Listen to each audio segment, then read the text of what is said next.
আগের যেমন আমার হেমলেট আসিল না, আসিল আমার লোকে আমার হেমলেট, বাট আমি পিনছি না, আমার কাগজপত্র ঠিক আছে, কিনছি না। অতদিন আমরা আইনের মানুষ পাইছি না। আইনের মানুষ যদি আইনের প্রতি আমরা যথেষ্ট সম্মান আছে। হেমলেট আমিও পরবো, আপনারাও পরবা।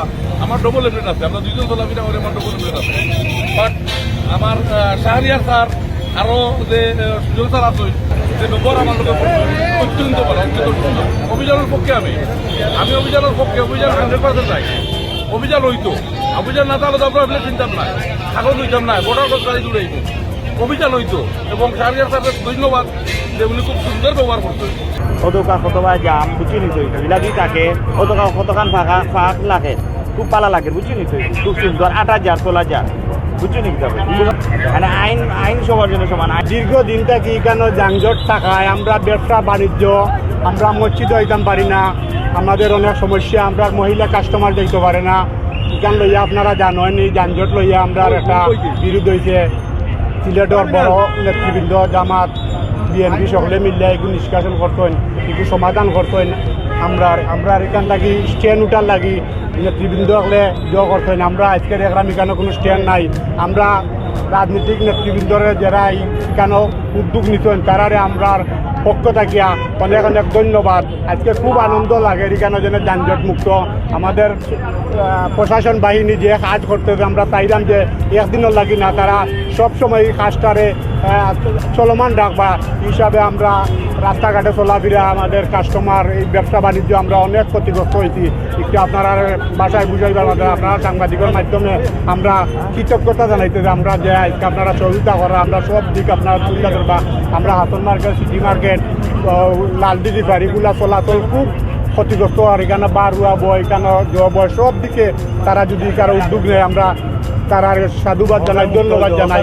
আগামীতে যে হকার মুক্ত হইতো এবং স্ট্যান্ড কেন থাকতো না, আপনারা আরো ধন্যবাদ। বর্তমানে পুলিশ খুবই ভালো লাগতেছে, আজকে খুব ফ্রি লাগতেছে।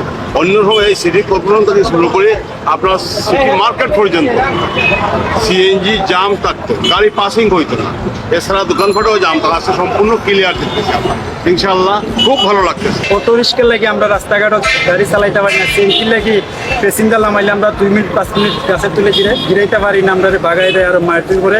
এগুলো লাগে আপনার সাথে আমরা সহযোগিতা চাই।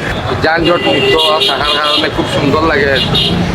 আল্লাহর রহমতে খুব সুন্দর দিলে সিলেট খুব সুন্দর চলবো আল্লাহর রহমতে। সাধারণ মানুষ চলাফেরার দিকেও ভালো থাকবো, এবারে কোনো অ্যাক্সিডেন্ট হইতো না।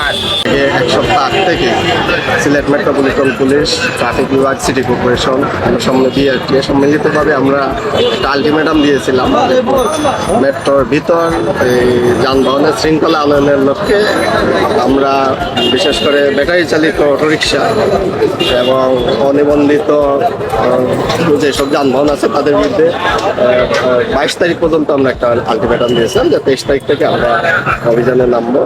তারই ধারাবাহিকতায় আজকে মেট্রোপলিটন পুলিশের সাথে সমন্বয় করে বিআরটিএ এবং অন্যান্য বাহিনীর সাথে আমরা পুরা মেট্রো এলাকাতে বিভিন্ন গ্রুপে ভাগ হয়ে আমরা অভিযান শুরু করেছি।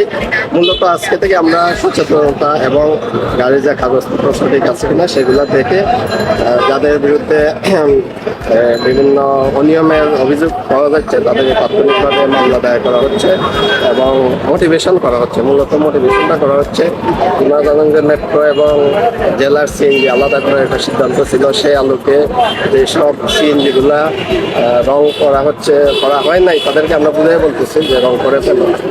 রিক্সা সহ অন্যান্য যে অবৈধ যানবাহন আছে এগুলি আমরা কাগজপত্র চেক করে আমরা আইনগত ব্যবস্থা গ্রহণ করছি এবং সিলেট মেট্রোপলিটন পুলিশে আমরা ঊর্ধ্বতন কর্মকর্তা সহ ট্রাফিক বিভাগের কর্মকর্তারা আমরা মাঠে উপস্থিত রয়েছি।